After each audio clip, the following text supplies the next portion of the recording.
Frymëmarrja e Las ishte e shkurtër, e dridhshme, ndërsa trupi i madh i pitonit të Ballkanit filloi të rrotullojë rreth këmbëve të saj të holla. Gjarpri ishte aq gjigant, sa dukej si një trung i gjallë që lëvizte me forcë të heshtur, me muskuj që valviteshin nën lëkurën me pulla të arta.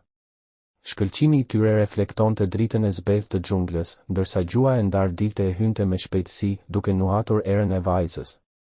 La ishte vetëm 14 vjeçe, por përballë asaj krijese kolosale dukej edhe më e vogël, si një pikë e vetme përballë një legjende të gjallë. Ekipi i dokumentarit që e shoqëronte Umpix në vend. 3 të rritur qëndruan të ngrirë, me sytë e zgurdulluar, pa guxuar të lëviznin. Ata ishin paralajmëruar para se të hynin në pyll, nëse Gjarpri ndihet i kërcënuar, nuk ka kohë për shpëtim. Mirë po askush nuk e kishte imagjinuar që pitoni do t'i afrohej asaj vajze në atë mënyrë, si të njite diçka brenda saj, si të ruante një kujtim që s'duhej të ekzistonte në mendjen e një kafshe. Dhe megjithatë e njihte. La e dinte që nuk duhej të ishte aty. Mjeku ja kishte ndaluar aventurat, nëna kishte qarë duke e lutur të mos kthehej më në pyll, dhe Xhaxhai, i vetmi që e dinte tërë historinë, thuaj se ishte gjunjëzuar duke i kërkuar të mos e kërkonte më Gjarprin. Ajo prej 2 vitesh luftonte me një kancer agresiv. Kimioterapia, operacionet dhe javët e tëra në spital e kishin lënë trupin e saj të brisht, kockat të lodhura, frymën të rëndë. Por përkundër dhimbjes dhe frikës, ajo nuk e kishte harruar kur krijesën që kishte shpëtuar kur ishte 10 vjeçe. Tani, në xhunglën e Meksikës, pitoni i Ballkanit po qëndronte sërish përballë saj, duke njohur një aromë që biologjikisht nuk duhej t'i thoshte asgjë, por që për të kishte marrë kuptim. La mori frymë thellë. Hapi duart ngadalë, pa asnjë lëvizje të fortë. Zemra i rrite kaq shpejt sa i dukej sikur po përpiqej të dilte nga gjoksi. Pitoni lëvizi pak më pranë, trupi i tij i gjatë dhe i rënd përshkonte tokën me një fërshëllim të lehtë, si kërcitje e gjetheve të thata. Kujtimet e 4 viteve më parë ju shfaqen para syve, të forta, të gjalla. Atëherë ajo ishte vetëm 10 vjeçe. Familja e saj ishte zhvendosur përkohësisht në Meksik për shkak të punës së të atit. La aduronte të eksploronte shtigjet pranë lumit Aktopan, gjithmonë nën kujdesin e Xhaxhait Miguel, rojtar pylli. Një mëngjes, ndërsa ecnin në një shtigje të ngushtë dhe të humbur mes pemëve, dëgjuan një tingull të çuditshëm, një kërcitje metali, e ndjekur nga një fshfërim e gjatë dhe e ngjirur, një tingull dhimbjeje. Migueli vrapoi i pari. La e ndoqi, duke kapërcyer degë e gur, dhe kur dolën në një clearing të vogël, pamja i ngriti gjakun. Në qendër ishte vendosur një kurth hekuri, aq i madh sa dukej si një qeli mesjetare e vendosur në mes të xhunglës. Brenda kishte heshta të mprehta të projektuara për të dëmtuar rënd çdo kafshë që zinte brenda. Ishte një lloj kurthi i përdorur nga trafikantë ndërkombëtar që kapnin shtas të rralla për t'i shitur në tregje të paligjshme. Dhe brenda ishte pitoni i Ballkanit. Askush s'do të besonte që një gjarpër aq i madh, me origjinë nga Shqipëria dhe malet e Ballkanit, mund të përfundonte në Meksik. Por trafikantët pagueshin mijëra dollar për specie të rralla, dhe ky piton ishte nga më të kërkuarit. Kafsha ishte e dehidruar, e lënduar, me gjak që i rrifte nga disa pika. Pullet i ishin zbehur, disa të thyera, dhe trupi i dridhej nga dhimbja dhe lodhja. La, mos u afro. Bërtiti Miguel. Por ajo tashmë ishte bërë disa hapa përpara. Syt i kishte të mbushur me lodh. Kur më parë nuk kishte parë një krijesë të vuante aq shumë. Dhe asaj diçka ju thye brenda kraharorit. Migueli provoi të thërriste ndihmë, por sinjali ishte i dobët, telefonata skalonte. Në qendër të pyllit nuk kishte asnjë mundësi për forcimi. Ndihma do të vonohej. Gjarpri nuk e kishte atë kohë. Çdo minutë që qëndronte i shpuar e i bllokuar, rrezikonte të vdiste. Atëherë Migueli mori një vendim që do të ndryshonte çdo gjë. Do ta çmontonte kurthin aty me çfarëdo mjeti të improvizuar që kishte. Punoi me thonjë, me një shufër të ndryshkur që gjeti, me gur, çdo gjë që mund të përdorte për të liruar hekurat. Sa herë që priste një pjesë, Gjarpri fshfërinte me dhimbje. Por nuk sulmonte. Edhe në atë gjendje, nuk tregoi asnjë agresivitet ndaj tyre. Dhe la ajo nuk iku. Nuk bërtiti, nuk u fsheh pas Xhaxhait. Qëndroi aty disa metra larg, e palëvizshme, me një përzierje të pabesueshme, frike dhe mëshire në sy. Një fëmijë që duhej të kishte ikur me kohë, por që zgjodhi të mos e braktiste kafshën që po vdiste para saj. Pas minutash të gjata, të lodhshme, të mbushura me tension, ra edhe kapsi i fundit. Gjarpri u shlirua. Trupi i tij i gjatë u zhvendos jashtë kurthit ngadalë, shumë ngadalë, çdo lëvizje një përpjekje titanike që fliste për ditë të tëra vuajtjeje. Ai nuk pati forcë të kërkonte arratisjen. Thjesht u tërhoq disa metra dhe u shtri në tokë, duke marrë frymë rëndë. Në këtë çast, një lidhje e padukshme u krijua mes tij dhe vajzës së vogël që nuk kishte frikë nga ai. Një lidhje që do t'i sillte të dy sërish në të njëjtin vend, 4 vite më vonë. Xhaxha i las u tërhoq me shpejtësi, por vajza nuk mundi të lëvizte. Ajo dukej sikur ishte ngjitur në tokë, e ngrirë mes frikës dhe diçkaje më të thellë që nuk dinte ta përkufizonte. Pitoni gjigant u ndal përballë saj. Trupi i tij i plagosur u zvarrit ngadalë, derisa preku majën e çizmes së las, si një shenjë e heshtur, si një pikë e përbashkët në kohë. Gjua e gjatë e gjarprit preku ajrin pranë fytyrës së vajzës, sikur po e njihte aromën e saj. Pastaj, pa zhurmë, ai u zhduk mes pemëve. Ajo pamje nuk u largua kur nga mendja e las. Ajo nuk mund të harronte dot atë moment, jo mënyrën se si gjarpri e kishte vështruar, jo mënyrën se si trupi i tij i madh ishte afruar pa armiqësi, vetëm me një dhimbje që dukej se kërkonte dëshmi të një qenieje tjetër. Tani, pas 4 vitesh, gjithçka kishte ndryshuar. Kanceri kishte prekur çdo aspekt të jetës së saj. Dikur, la vraponte në përpyllin e aktopanit me një gëzim të pakufizuar. Tani ecte ngadalë, duke ndier peshën e lodhjes në çdo hap. Dikur, nëna e saj qeshte duke parë fotografitë e aventurave të së bijës. Tani mezi fshihte lotët nga frika se mos e humbte. Mjeku ishte i prerë në rekomandimet e tij, asnjë stres, asnjë situatë e rrezikshme, asnjë lodhje e rëndë. Dhe kërkimi i një gjarpri të madh, të dëmtuar dhe të paparashikueshëm, padyshim hynte në kategorinë e ndalimeve absolute. Por la ndjente diçka që nuk mund ta shpjegonte me fjalë. Ishte një boshllëk, një histori që s'kishte mbaruar, një fije e padukshme e së kaluarës e cila vazhdonte ta tërhiqte drejt pyllit, drejt asaj krijese që i kishte mbetur në shpirt. Ajo e dinte që rrezikonte shumë, por po ashtu e dinte se disa gjëra në jetë duhen parë edhe një herë të fundit. Sidomos kur vetë jeta të është bërë e pasigurt. Heike Müller, një regjisore dokumentaresh nga Evropa, ishte personi që e ringjalli atë zjarr. Ajo kishte dëgjuar thashethemet për pitonin legjendar dhe kërkoi leje nga familja e las për ta gjetur dhe filmuar. Heike i premtoi se do të ruante distancën, se ekipi i saj ishte profesionist, se gjithçka do të ishte e kontrolluar. Por la nuk kishte nevojë për arsye teknike. Ajo e dinte vendin. Ajo e ndjente se ku ishte gjarpri.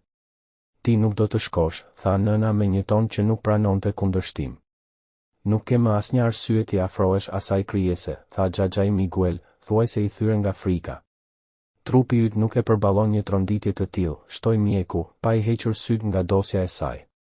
Por askush nuk e kuptonte. Nuk ishte thjesht një dëshirë fëminore për aventurë, ishte si një plagë e vjetër që kërkonte të mbyllej. Një kapitull i papërfunduar. Dhe kështu ajo shkoi. Kur më në fund e gjetën pitonin, të mbështjell rreth degëve të një peme të madhe, zemra e las u drodh. Ajo e njohu menjëherë modelin e pullave, ar, bronz dhe kafe të thellë. Vija e çrregullt e plagës pranë kokës. Spirala e shtrembër tek bishti, një kujtim i pashlyeshëm i kurthit ku ishte torturuar. Është ajo, përshpëriti la, me një zë të dobësuar nga sëmundja, por të mbushur me një siguri të thellë. Ekipi i dokumentarit nisi të përgatiste kamerat, duke vendosur objektiva të fuqishëm, duke vendosur mikrofon, duke analizuar distancën e sigurt. Heike jepte udhëzime të shpejta, por syt nuk ja hiqte nga gjarpri. Të gjithë e ndjenin se diçka po ndryshonte në atmosferë. Gjarpri nisi të lëvizte. Ai ngriti kokën ngadalë, si të zgjohej nga një kujtesë që i fshihej në instinkt. Gjua e tij preku ajrin disa herë. Pastaj filloi të zbres nga pema me një saktësi të frikshme. Çdo centimetër i trupit të tij të gjatë lëvizte me qetësi, me përqendrim, sikur po ndiqte një drejtim të paracaktuar. Heike mbajti frymën. Ajo nuk mund t'i besonte syve të saj. Po vjen drejt teje, tha ajo, me një zë që mezi dëgjohej. La nuk lëvizi. Nuk mundej. Nuk dinte nëse ishte frikë apo diçka më e thellë. Gjithçka rreth saj u zhduk, kamerat, ekipi, zërat. Edhe bari nën këmbë i dukej i largët. Ishte sikur pylli vet po e shtynte para, si të ishte dëshmitar i një historie që duhej përfunduar. Pitoni u afrua. Lëvizi pa kërcënim, pa nxitim. Dhe la ndjell një qetësi të çuditshme që nuk kishte kuptim. Sëmundja e saj, dhimbjet, frika të gjitha u zhdukën për një moment. Ajo kishte ardhur për një përgjigje që nuk dinte ta emëronte. Dhe tani gjarpri i vetëm që ajo kishte shpëtuar dikur, po i afrohej sërish sikur e njihte. E sikur e kujtonte. Një takim që nuk mund të shpjegohej me logjik, por që ishte i pashmangshëm. Pitoni u afrua derisa mbeti më pak se 1 metër larg. Pullet e tij të arta shkëlqenin në dritën që depërtonte përmes gjethéve të dendura të xhunglës. Trupi i tij gjigant lëvizte si një lum muskujsh të gjallë, duke u shtrirë mbi tokë me një qetësi që nuk i përkiste asnjë krijese të zakonshme. Çdo valëzim i tij duke i matur, i kontrolluar, si një ritëm i vjetër që vetëm ai e njihte. Dhe pastaj gjarpri filloi të rrotullohej rreth las. Prekja e parë ishte e lehtë, thuajse e pavërejtshme, në pjesën e poshtme të këmbës së saj. Një prekje që nuk sillte kërcënim, por një lloj paralajmërimi të heshtur. Pastaj trupi i Pitonit u ngjit deri në belin e vajzës, duke e rrethuar ngadalë, si të ishte duke krijuar një rreth mbrojtës dhe jo një kurth. Lëvizjet vazhduan të ngriheshin ngadalë përgjatë shpinës dhe gjoksit të saj, por gjithmonë me kujdes, shumë më tepër kujdes dhe butësi se sa çdo të kishte treguar ndonjë grabitqar i botës natyrore. La mbylli syt. Nuk ishte frikë. Ishte diçka tjetër, një ndjenjë e thellë që i përshkonte trupin e dobët. Ajo e ndjeu peshën e rëndë të Pitonit, por edhe ngrohtësinë e tij të pazakonshme. Trupi i gjarprit ishte i ngrohtë si gurët që rrihen nga dielli, një ngrohtësi që i shkoi nëpër kocka, si të donte t'i kujtonte se jeta ishte ende aty, edhe brenda saj, pavarësisht sëmundjes që e përndiqte çdo ditë.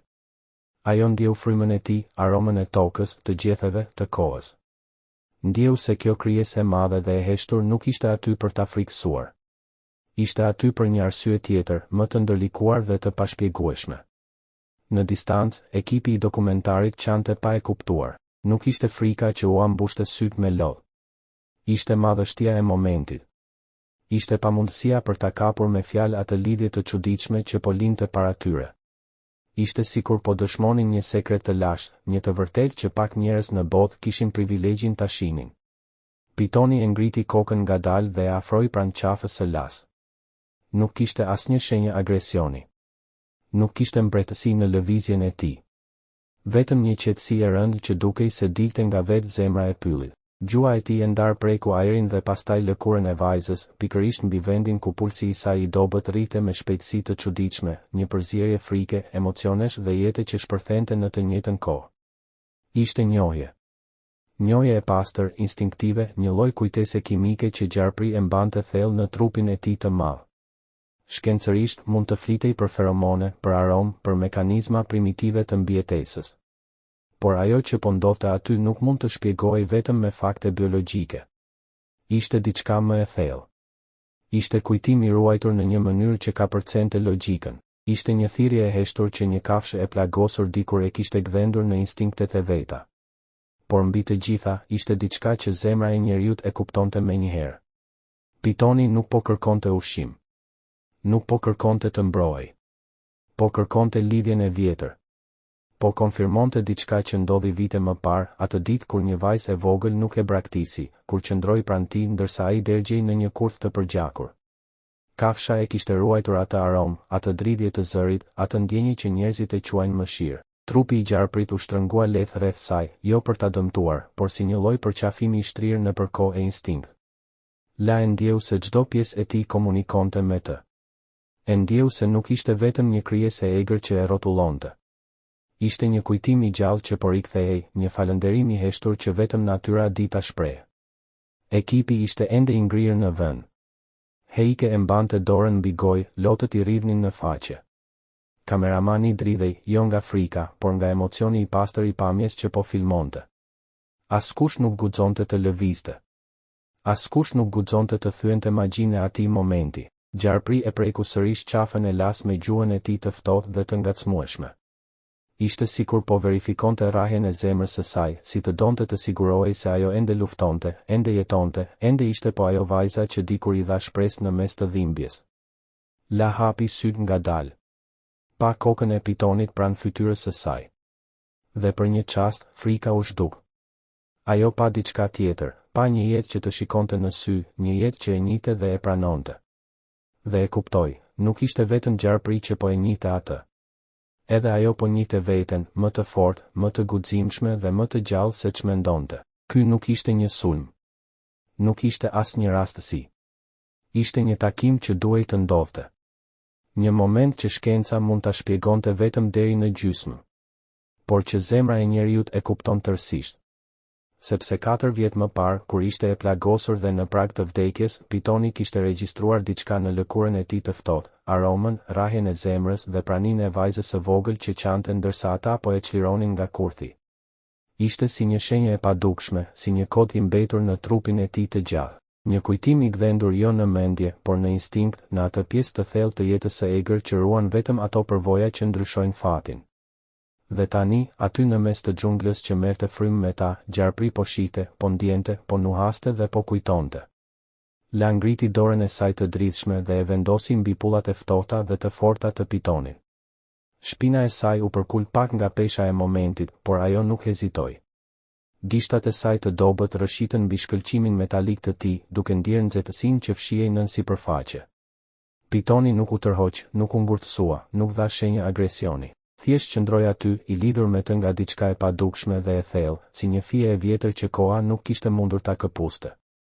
Për disa minuta që u dukën si përjetësi, vajza dhe Gjarpri qëndruan të palvizshëm. Pylli u hesh sikur të kishte mbetur pa frymë. Asnjë zog nuk këndoi. Asnjë deg nuk u përkul.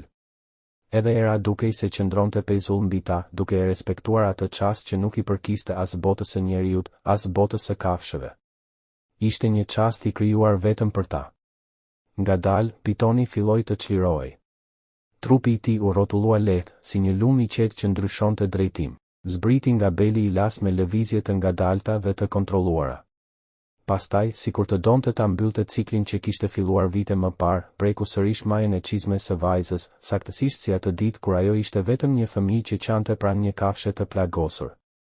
Dhe pastaj u zhduk në mes të gjelbërimit me të njëjtën elegancë të heshtur që gjithmonë e kishte karakterizuar. Nuk la gjurmë të qarta. Thjesht u tret në xhungël, si një kujtim që zgjedh të largohet, por jo të harrohet. La mbeti më këmbë, duke marrë frymë me vështirësi. Gjoksi i ngrihej dhe zbriste me mundim, por fytyra e saj mbante një buzëqeshje të butë, një buzëqeshje që askush nuk e kishte parë tek ajo prej muajsh të tërë. Ishte buzëqeshja e dikujt që sapo kishte marrë diçka që as mjekët, as ilaçet, as dietarët nuk mund t'ia jepnin, shpresë. Heike Mler u afrua ngadalë, sikur të kishte frikë se mos thyente magjinë e momentit.